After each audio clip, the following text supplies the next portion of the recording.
Hiya, I'm here to talk today about the 5 steps on the COD program on stage 1 sheet. I'm going to talk about the stage 1, which is introduction. Introduction is all about having a good icebreaker. Introduction is all about making sure you can, the first time you're going to meet the customer, you need to make an impact on the customer. And for that reason, we got the C principle. S stands for smile, the most important thing.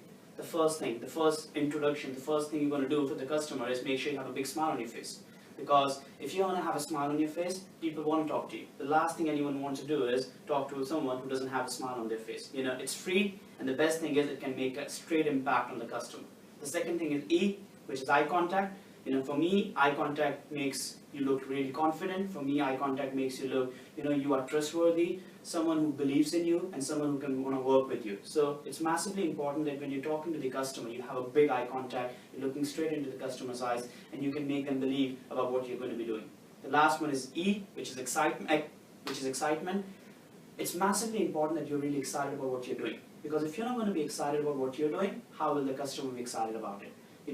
And it's important that when you're talking to the customer, it's not about jumping up and down. It's just in your tone of voice, the way you're going to be talking to the customer, show a bit of excitement. Because when you are excited, the customer gets really, really excited.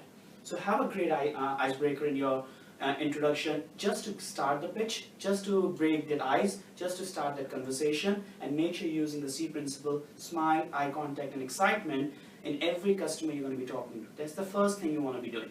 The second thing is the presentation, which is stage 2. Presentation for me is where I'm going to be telling the customer who I am and what I'm going to be doing today. What am I representing today? The client I'm representing today. That's all it is. Presentation is all about me making sure that I can get the customer engaged and tell them exactly why I'm going to be talking to you today. Making sure that the customer is listening to me. So it's absolutely imperative that you keep it very simple.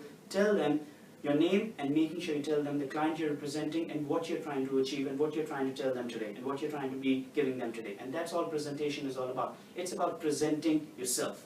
Still have that same smile on your face, still make sure you have an eye contact, and still make sure you're excited. Stage 3 is short story. It clearly says it's short. Sometimes people make it a long story and you're talking and talking and talking. It doesn't make any sense. You need to make sure it's a very short story. For me, short story is where you really impulse the customer. You've told the customer who you are. You've told the customer, well, client you're representing. Now is the time to tell the customer the reason why the customer should be signing with you for that client. It's massively important that you're trying to impulse the customer. You're giving them a reason why they should be signing. You're going to be learning a bit later on about the gifts, which are the impulse factors. So in my short story, I try to make sure I'm trying to use every single impulse factor so that I can get the customer excited and I can get a buy-in from a customer and they're going to be signing with me. So it's important you're giving and using the words like the reason why, because you're giving a customer a reason why they should be signing up with you today. Making sure you're talking about, the words like today, making sure you're making the customer having that fear of loss. All those gifts have to come in your short story, giving them the big reason why they should be signing. It should not be long, as I said. You don't want to be killing the customer with just keeping it long and lengthy. You just want to keep it very short and very simple, to the point, get to the point, and then after that, straight away after, as you have done the short story, you go into stage 4, which is close. There should be no pauses between your short story and close. Because if there is going to be a pause between short story and close, there is a gap, and in that gap what the customer can do is straight away say no. And for me it's massively important, as soon as you've done your short story, straight away you get to the point where you're going to close the customer. Closing the customer is not rude. Closing the customer is helping the customer to make a decision. Sometimes people are confused. Sometimes people are not ready to make a decision.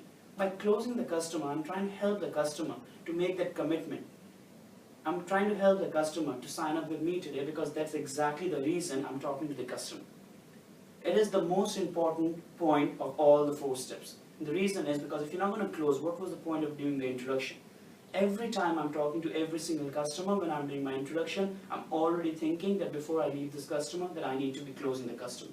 Closing the customer is getting the deal. Closing the customer is all about making the money. Closing the customer is all about getting in the customer's property, signing them up. And it's massively important that every customer you're trying to talk to, you're thinking about in your own mind that I want to be closing the customer before I leave. Can you close every single customer? The answer is no, but at least if you're thinking about it, chances of you closing more people are much more higher. You need to make sure still, when you're talking to the customer, you don't be pushy, You just need to make sure you have loads of yes questions. You want to make sure you are assumptive closing. You need to make sure you're finding and coming across as someone who's trying to help them to make the decision. And the last one is rehash. I think that is one of the most important things which sometimes is underestimated. You need to make sure you're consolidating the sale. You've signed up the customer, you've explained everything to the customer, now the customer really understands what they have done.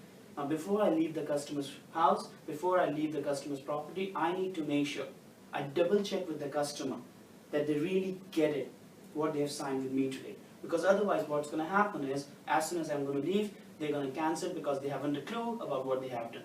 And that's the reason I want to make sure before I go back, I want to double check with customer everything which I have done, and I'm going to ask the customer, do you remember my name? I'm going to tell the customer the client I'm representing. I'm going to again rehash the reasons why they have signed with me today. I go through the list of the benefits of what they have done with me today, so that the customer can remember that in a week's time. When I'm signing my customer, I want to make sure when the partner comes back in the evening, the customer should be confident enough that they can explain to their partner what exactly they have done. And if you have done a good rehash, the partner will be able to understand because the customer is so confident about explaining it to their partner. And that's where you're consolidating the sale. You want to make sure that everyone in the house is comfortable about what they have done. And if you have done a great rehash, you will always get lots and lots of money back in bond returns. The client is going to be happy because they're going to get great customers. And that's all it's about rehash. Once I've done my rehash, before leaving the customer's property, I want to ask the customer, is there anything else you want to ask me? Have you got any questions for me? And if everything is fine, the customer is happy, I want to leave the customer's property. Have a great time, enjoy yourself and take care. And once you've completed all the 5 steps, you know you've done a great sale. That's what I've done over the years, and that's what I've trained over the years, and it makes a massive difference. One of the reasons I was able to do this business, because someone was able to taught me the systems, and these systems have worked for me for all the time. And I would highly recommend everyone who's starting in the business to use this 5 steps. So if you're brand new in the company, 5 steps. This is what you want to get good at. Follow the system. I've followed the system, and it has made a difference to my career. Have a great time. Thanks.